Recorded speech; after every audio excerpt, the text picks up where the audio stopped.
comissão ZIGE parlamentar se desloca para Portugal. A normal o estudante sirene bem enfrenta problema e a nação refere. Quarta-feira, presidente da comissão ZIGE, trata assunto educação, juventude e cultura na cidadania. Armando dos Santos Lopes Hateteng, comissão e a plano atubarrei situação balão, nebe estudante timoran sira enfrenta e a Portugal. Já além de janeiro, qual é a atividade da comissão ZIGE para estudar no Júlio, mais baixo estrangeiro, a situação de estudante sira e a Portugal o problema balão.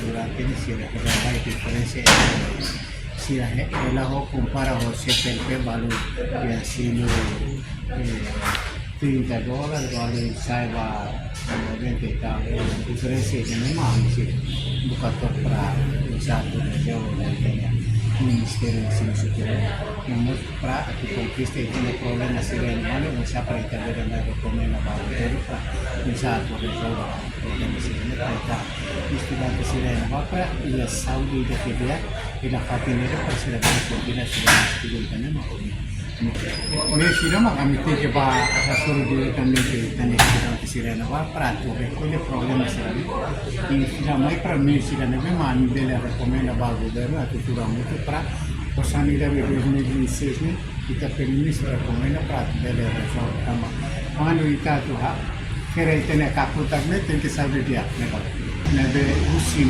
tanya rainha para continuar sirene estudo e tanya uang sira mungbe idane sai tarjeto para me diretamente em Portugal. Tuir plano nebe ia comissão ZIGE seba visita Portugal e a Fulan Julho reportagem Melda Fátima televisão Timor Post. Janela informação ba emohoto atua tem informação atual dia clio kita haluha haneham botão subscribe like halo comentário no fahe tutang ba media sosial hoto.